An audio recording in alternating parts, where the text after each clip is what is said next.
à tous, merci de suivre l'actualité nationale et internationale sur RTI 1. À la une ce soir, l'État de Côte d'Ivoire présente une batterie de mesures pour mettre fin à la crise de commercialisation du cacao. Elle vient d'une surproduction liée au flux transfrontalier. Le plan d'enlèvement de ce surplus estimé à 123 000 tonnes a été validé par le président Alassane Ouattara. Quelle politique d'exportation pour un meilleur revenu aux producteurs et une transformation plus compétitive? C'est pour répondre à ces questions que les acteurs de la filière Anacad sont réunis à Abidjan. Ils sont plus de 3 000 venus d'Afrique et d'Asie.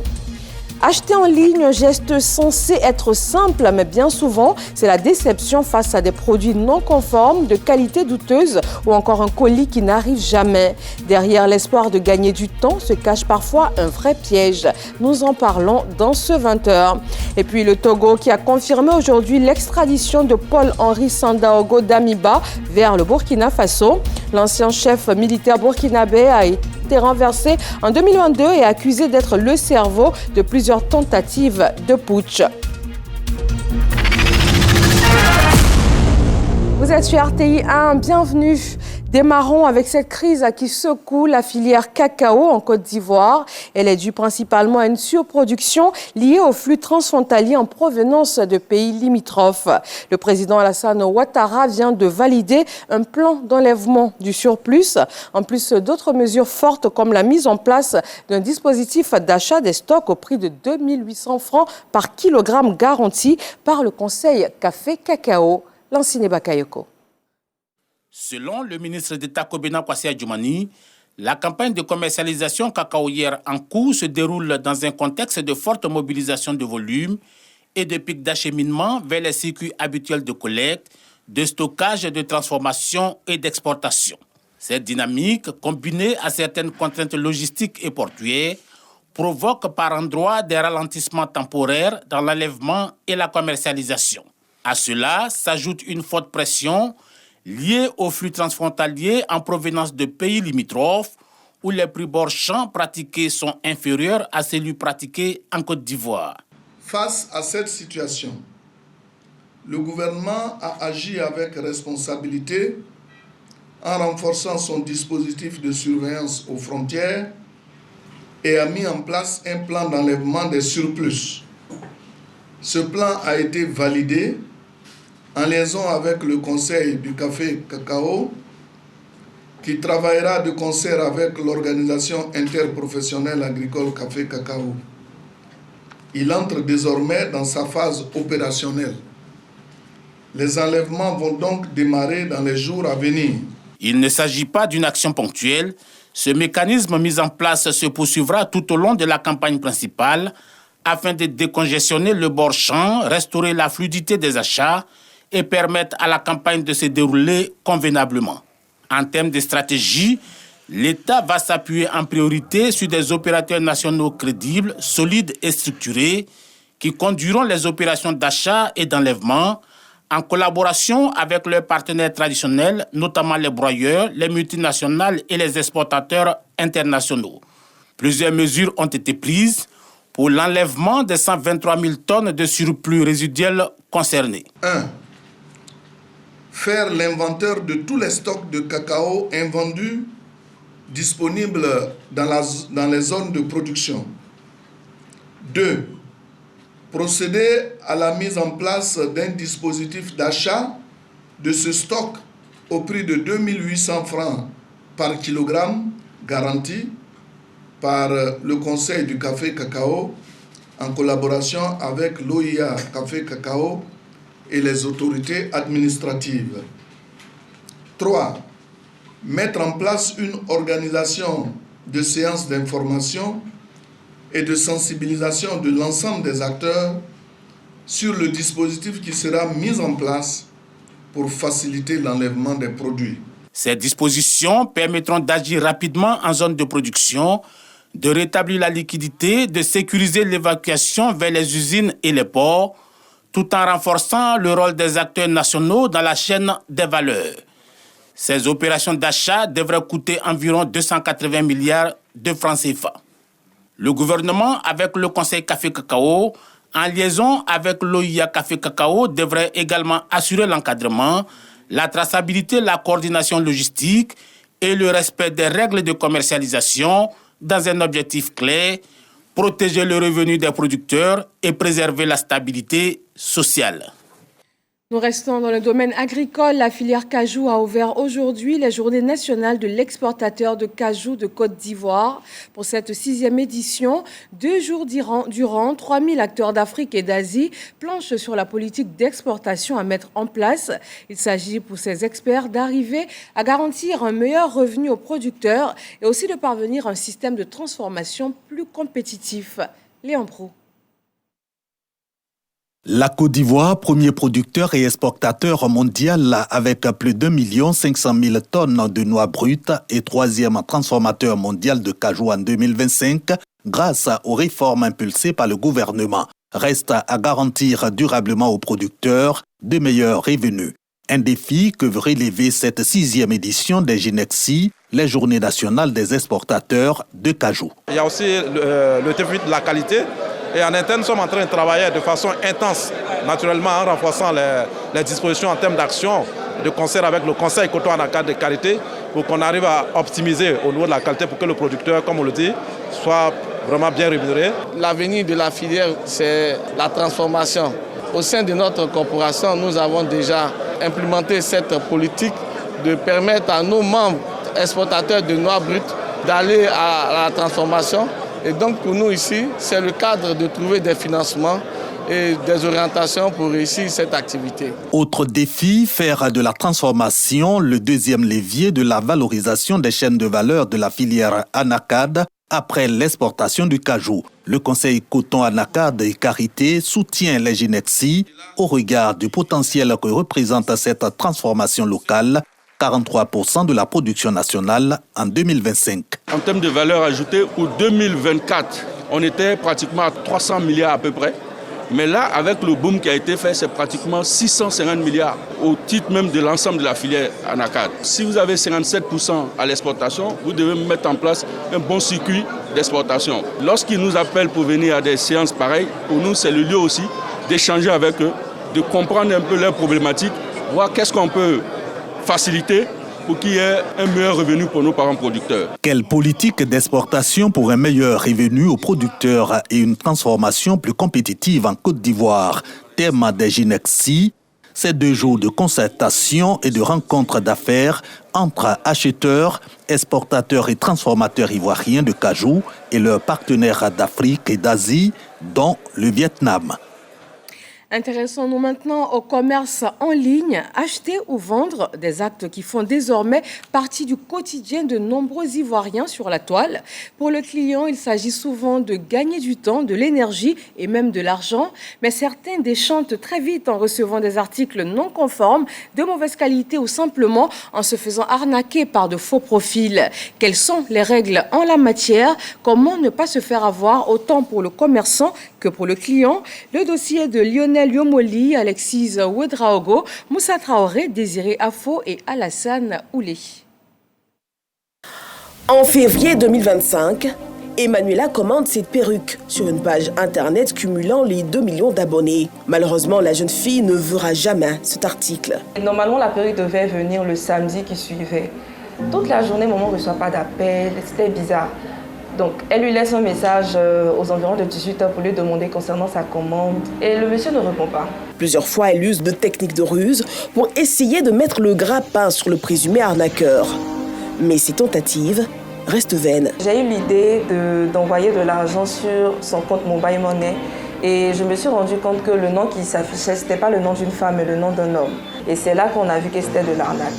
Donc, après, j'ai essayé de voir sur TikTok.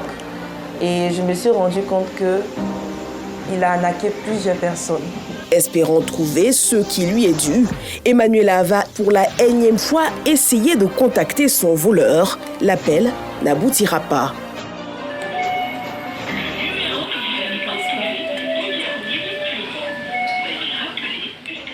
Au bout de quelques minutes d'attente, il réagit, mais la conversation ne sera que de courte durée. Allô? Oui, bonsoir madame. C'est madame ou monsieur? Oui, c'est madame. C'est moi qui vous ai écrit tout à l'heure pour passer une commande là. Oui. Mais est-ce que c'est possible que le livreur vienne vers moi? Une fois qu'il est là, je vais vous payer. Je suis vraiment intéressée. Il décroche plus. Tout comme Emmanuela, des milliers de personnes se font arnaquer sur les réseaux sociaux. Attirées par un article, elles passent leur commande, donnent une avance pour un colis qui n'arrivera jamais à destination. Pour manifester leur désarroi, ces victimes inondent la toile avec des vidéos postées sur Internet, dénonçant ces nouvelles méthodes de vol du business en ligne. Livraison invisible ou encore colis qui arrivent sous une autre forme, des réalités auxquelles sont confrontés les adeptes de l'achat en ligne. Ici à Cocody, nous rencontrons Yacouba. C'est une victime qui garde de bien mauvais souvenirs. Pour l'une des premières fois, j'ai été sur un site, j'ai fait une commande, j'ai payé et une fois à la maison, je me suis senti un peu mal à l'aise parce que ce n'était pas un jogging comme je voulais, mais c'était plus un collant, genre ce que les femmes portent. Pour Yacouba, il est aujourd'hui impossible de se référer à un site de vente en ligne pour un quelconque achat. Ça nous fait gagner en temps, ça nous fait gagner en dépenses, mais ce qu'on constate, c'est que beaucoup se font arnaquer. Et là, c'est un problème qu'il faut vraiment régler. Même si acheter sur Internet reste un doute pour certains, d'autres ne rechignent pas quand il s'agit de le faire. C'est le cas de ce petit commerçant dans la commune du Plateau. C'est pas un problème pour moi de vendre en ligne. C'est plutôt une opportunité. La vente en ligne a permis des gens qui sont passés de zéro à aujourd'hui à être entrepreneurs. En moins d'un an, j'ai commencé vraiment à augmenter mes revenus. Effectuer ses achats en ligne, Yann le définit comme une manière de mieux gérer son temps et son énergie. Aller moi-même acheter, ça va me coûter plus d'argent, mais si je me fais livrer, ça me coûte moins d'argent. Donc, je pense que le choix, il est fait. L'avènement du e-commerce a permis la création d'emplois, notamment celui des livreurs. Face aux arnaques et plaintes sur Internet, ces derniers voient leur métier mis en danger. À Koumassi, Roméo, livreur depuis 3 ans, est sur le terrain, prêt à livrer. Allô? Oui. Ok, monsieur, c'est le livreur, je suis là. Une fois sur place, après vérification de sa commande, le client constate que les articles sont incomplets. Bon, apparemment, c'est ce qu'elle m'a remis. Elle a fait des colis quand j'étais bien arrivé. Elle m'a remis pour venir vous donner. En vrai dit, c'est pas facile. Parce qu'ils vont prendre le colis, eux ils ne savent pas ce qui est dedans, ils viennent nous donner. Prendre eux les pas. Mais si c'est comme ça, eux-mêmes ça les arrange pas, l'entreprise aussi ça les arrange pas. Nous aussi on ne peut pas prendre parce que ce qu'on a demandé, c'est pas ce qu'on a reçu. Pour le livreur, ces problèmes sont récurrents dans l'exercice de ses fonctions. Des moments d'incompréhension parfois non négociables. Vous venez de constater vous-même, on est confronté à plusieurs problèmes. On n'ouvre pas les colis pour voir le détail parce qu'on ne sait pas comment ils se sont entendus en ligne. Du coup, nous, on ne fait que prendre le colis et puis aller directement vers le client pour la livraison. Si le destinataire n'est pas satisfait de sa commande, le livreur risque d'en payer les frais. Pour ce colis-là comme ça, qui est quitté à la livraison Palmeraie jusqu'à Koumassi, Camp Commando. Si le client refuse de prendre le colis, je fais comment? Mon carburant, mon péage pour être à l'heure, tout ça, ça m'approche à qui la pète. C'est moi qui paie. Les revers du business en ligne sont de plus en plus légion. Et pour éviter que les populations soient victimes de ces arnaques sur Internet, des consignes sont données par les experts. Lorsque je suis face à un achat, ou je suis face à un contexte de pression, une pression trop grande ou trop intense, c'est à moi de pouvoir poser la balle. Parce que de toutes les façons, c'est moi qui suis l'acheteur. Il faut vérifier les sources. Est-ce que ce magasin en question, est-ce qu'il existe véritablement? Qui est-ce qui le tient? Mais attention, là encore, il existe des personnes véreuses qui vont même créer de faux commentaires. Il faut pouvoir remonter un peu plus haut en contactant aussi des instances spécialisées. Éviter les longues distances ou faire des économies sont les aspirations des populations en se référant aux achats et aux ventes en ligne. Ces habitudes censées faciliter leur quotidien sont aujourd'hui perturbées par des personnes de mauvaise foi. En ligne, il faut donc que la vigilance et la prudence restent maîtres. Voilà donc des conseils et astuces dans ce reportage pour éviter les arnaques en ligne. Ce 20 janvier est marqué par la Journée internationale de la médiation professionnelle, une journée qui vient souligner l'importance de la médiation dans la résolution des conflits au sein des entreprises, mais elle n'est pas souvent connue. Gladys Kono et Soro Corona nous en disent davantage. La Journée internationale de la médiation professionnelle est célébrée chaque 20 janvier. Une journée commémorative qui met en relief l'importance de la médiation dans les résolutions des conflits. C'est qui donc le médiateur professionnel? À Boaké, les habitants se prononcent sur cette profession. Je dirais que le médiateur professionnel est une personne qui aide deux parties en conflit à trouver des solutions amiables. Médiateur professionnel, j'ai jamais entendu parler, mais j'ai déjà entendu parler de ce que c'est qu'un médiateur. Je ne savais pas que le médiateur professionnel était un métier. C'est une personne qui aide les gens qui sont en conflit. Le président de la délégation ivoirienne de la Chambre professionnelle de la médiation et de la négociation, Yannick Kouassi, nous éclaire sur le rôle du médiateur professionnel. La médiation, c'est un processus par lequel des personnes en conflit vont saisir une troisième personne, qui est le médiateur justement dont on parle, et le médiateur va les amener à trouver une solution à leurs conflits. Vous avez une affaire, vous pouvez aller devant les tribunaux, comme vous pouvez choisir de régler votre affaire autrement. Yannick Kouassi explique les mécanismes mis en place pour garantir l'intégrité et la sincérité des médiateurs dans l'exercice de leurs fonctions. Le médiateur doit être indépendant. Le médiateur ne doit pas être soumis à l'une ou l'autre des parties. Il faut que le médiateur soit impartial. L'impartialité ici, ça veut dire que le médiateur ne doit être ni proche de l'un, ni proche de l'autre. Et enfin, le médiateur doit être neutre. La neutralité chez nous ici signifie que la solution qui va être trouvée par les parties est une solution décidée par les parties elles-mêmes. Ces professionnels de la médiation ont aussi des limites dans le règlement des conflits. La limite la plus importante, c'est la limite légale. Voilà, la loi vous dira, par exemple, sur cette chose, on ne peut pas le faire. Par exemple, je ne peux pas faire une médiation entre des mineurs. Des gens qui ne sont pas majeurs, des gens qui n'ont pas la capacité, ne peuvent pas rester en justice, ne peuvent pas même agir dans la vie de tous les jours, à plus forte raison, agir devant, en médiation, ça, ce n'est pas possible. Et puis, bon, il y a un certain nombre de lois aussi qu'il faut respecter, qui constituent aussi des limites. Créé en 2019 à l'initiative d'Edith Belbraille, Senko Senki, avocate, médiateur professionnel, auteur et secrétaire général de la Chambre professionnelle de la médiation et de la négociation.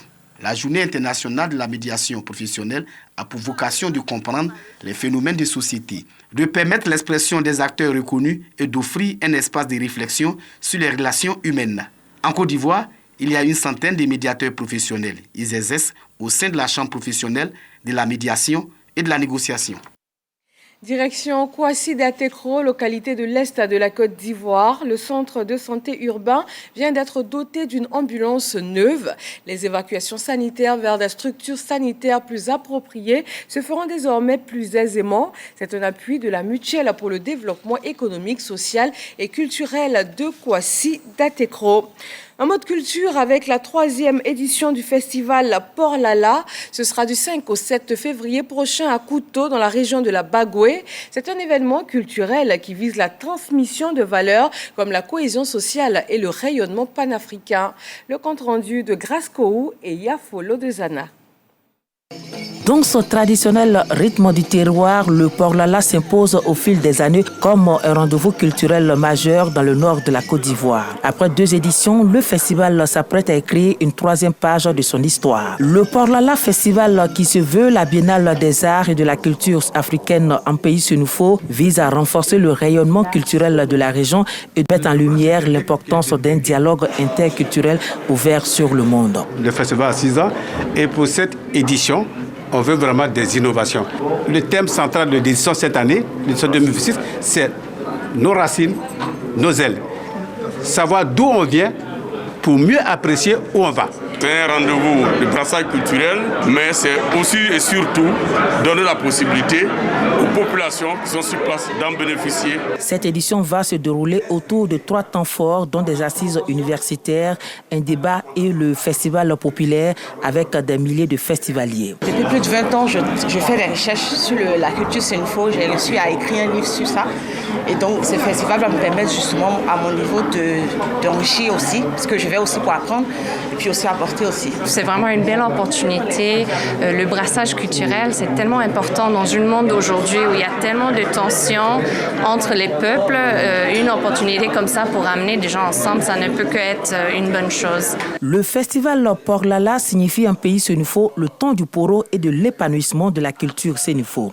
C'est un espace de transition, de valorisation et de préservation du patrimoine culturel sénoufo. Il entend perpétuer les traditions et les valeurs africaines de génération en génération.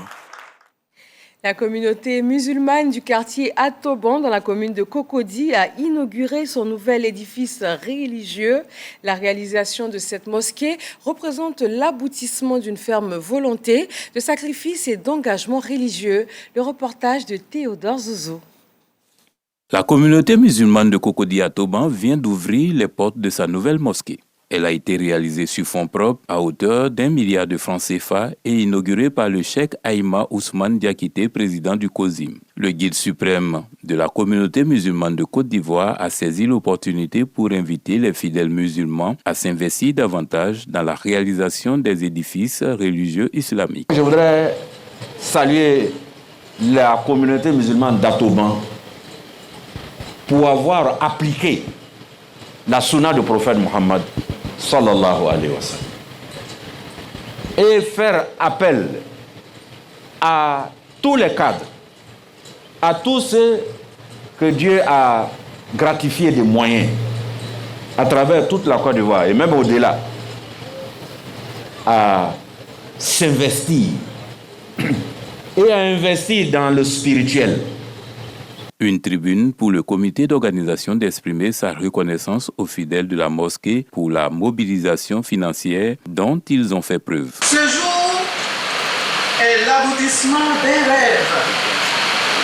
C'est l'aboutissement d'un espoir de toute une communauté. C'est le symbole de beaucoup de sacrifices. C'est le symbole de beaucoup de prières. C'est le symbole de l'engagement de chacun de nous tous. Nous avons tous contribué. Chacun à son niveau et comme il le pouvait. Le conseil municipal de Cocody, avec à sa tête le député maire Jean-Marc Yassé, demande de vous rassurer qu'il sera toujours aux côtés de la communauté musulmane. Ce chef-d'œuvre religieux, d'une capacité d'accueil de plus de 2000 fidèles, s'étend sur environ 2800 mètres carrés. Ce lieu de culte est doté d'un bâtiment principal R+2, d'un minaret de 15 mètres, de toilettes et d'un espace événementiel. Les projets d'infirmerie, de bibliothèque et d'école visant à renforcer la vocation sociale et éducative de la mosquée sont prévus. Et nous restons avec la communauté musulmane, cette fois à Bouaké, dans le Béquet. Le Conseil national Bilal des Muezzins a fait sa sortie officielle. Nous voyons des images avec Laure Goretti et Soro Corona. Le Conseil national Bilal des Muezzins de Côte d'Ivoire, CNBMCI, section Béquet, lance officiellement ses activités à la Grande Mosquée de Bouaké. À cette occasion, le bureau régional est présenté aux fidèles et aux autorités administratives et religieuses. Les responsables du Conseil ont également dévoilé les grandes orientations de l'exercice 2026. Parmi les priorités, la formation des muezzins, la valorisation de leur rôle au sein de la communauté musulmane et l'amélioration de leurs conditions de vie. Notre action pour 2026, on va faire l'organisation de séminaire pour former les muezzins. À mon niveau, moi en tout cas, je vais toujours faire une sensibilisation. On va travailler ensemble. Le muezzin, c'est celui qui appelle à la prière, c'est celui qui appelle au bonheur, c'est celui qui appelle à la fraternité, c'est celui qui appelle à la paix. Au niveau du renforcement des capacités, il faudrait que l'appel parce que ce sont des messages qui sont véhiculés, il faudrait que ces messages-là soient bien perçus par les muezzins et bien propagés. Qu'il y a le mois béni du Ramadan qui arrive. Et donc il faudrait que les muezzins harmonisent leurs heures de rupture. Pour les muezzins, l'organisation pourra aider à mettre fin à la perception du muezzin comme une personne vivant uniquement des sacrifices. Nous attendons beaucoup de choses. Nous demandons aussi à Allah pour qu'Allah n'a qu'à mettre la baraka dedans. Est-ce qu'il y a des actions? Nos muezzins d'aujourd'hui, parce qu'il y a beaucoup parmi eux qui ne travaillent pas. Parce que tu ne peux pas être muezzin dans une mosquée et avoir un autre travail. Ce n'est pas facile. Quand tu regardes les heures de la prière, parce que le muezzin, c'est le premier c'est le premier fidèle à la mosquée. La solidarité entre muezzins et le renforcement de leur organisation constituent également des axes majeurs du programme d'action. Cette sortie officielle saluée par le représentant de la CNBM nationale. Un motif de satisfaction. J'avais entendu, mais je suis venu, j'ai vu, il y a une différence. Je pourrais même dire au stade où nous sommes que c'est la meilleure des coordinations régionales. Cette vision du Conseil national bilat des muezzins du Côte d'Ivoire vient renforcer la structuration et la reconnaissance de cette fonction essentielle dans la vie religieuse musulmane. Dans le secteur agro-industriel, les opérateurs économiques de l'Égypte rencontrent leurs homologues ivoiriens, une plateforme d'échange privilégiée pour renforcer la coopération et échanger sur les thématiques liées à la sécurité alimentaire dans les deux pays. Elle est à l'initiative du Conseil égyptien pour l'exportation des produits alimentaires. Michel Mambo. L'axe Abidjan-Caire se renforce. Dans cette dynamique, une forte délégation d'opérateurs économiques exerçant dans le secteur de l'agroalimentaire et de l'emballage venus d'Égypte à la rencontre des opérateurs économiques ivoiriens. Une rencontre B2B avec à la clé opportunités et partenariats. L'Égypte est un pays très fort dans le continent et également la Côte d'Ivoire, c'est un pays fort économique. Donc nos relations politiques sont des relations exceptionnelles, ce sont des relations très fortes, mais il faut aussi renforcer les relations économiques entre les deux pays. Pour nous, les rencontres B2B, pour nous, permettent aux entreprises ivoiriennes ici déjà de lutter contre la cherté de la vie. Parce que si l'Égypte aujourd'hui importe les produits que nous consommons à bon prix, c'est sûr que vraiment notre marché aussi, ça va se sentir dans les assiettes de nos parents. Donc en même temps aussi, nous avons interpellé tous les opérateurs économiques ivoiriens de vraiment immigrer vers l'Égypte parce qu'il y a du fort potentiel d'affaires que nous pouvons tisser avec l'Égypte. Importateurs, exportateurs, investisseurs au rendez-vous et déjà de bonnes nouvelles se profilent à l'horizon. Ce salon organisé par le ministère du Commerce égyptien nous intéresse dans ce sens qu'eux, ils sont spécialisés dans la transformation alimentaire et nous agissons en amont. Et nos partenaires égyptiens, ils vont transformer, ils vont perfectionner cela pour le bonheur de nous, les consommateurs. Je suis venue pour que au moins je puisse avoir des partenaires pour pouvoir faire l'achat d'une noix de cajou. Je me suis entretenue avec la dame égyptienne. Elle me dit qu'elle va me mettre en contact avec des gens d'Égypte pour qu'au moins je puisse faire mes activités. Et nous avons déjà un distributeur en Côte d'Ivoire, mais nous voulons avoir d'autres distributeurs parce que nous savons que la Côte d'Ivoire est la porte d'entrée économique de toute l'Afrique de l'Ouest. Et c'est pour cela que nous sommes là et nous sommes très contents. Cette journée dédiée à la coopération Sud-Sud est à l'initiative du Conseil égyptien pour l'exportation des produits alimentaires et le bureau commercial égyptien en partenariat avec l'ambassade d'Égypte en Côte d'Ivoire. Dans l'actualité internationale, le gouvernement togolais a confirmé l'extradition de l'ancien président de transition du Burkina Faso, Paul-Henri Sandaogo Damiba, vers son pays. Cette décision a été prise le 17 janvier 2026. Nadège Kassi, Amadou Ouattara.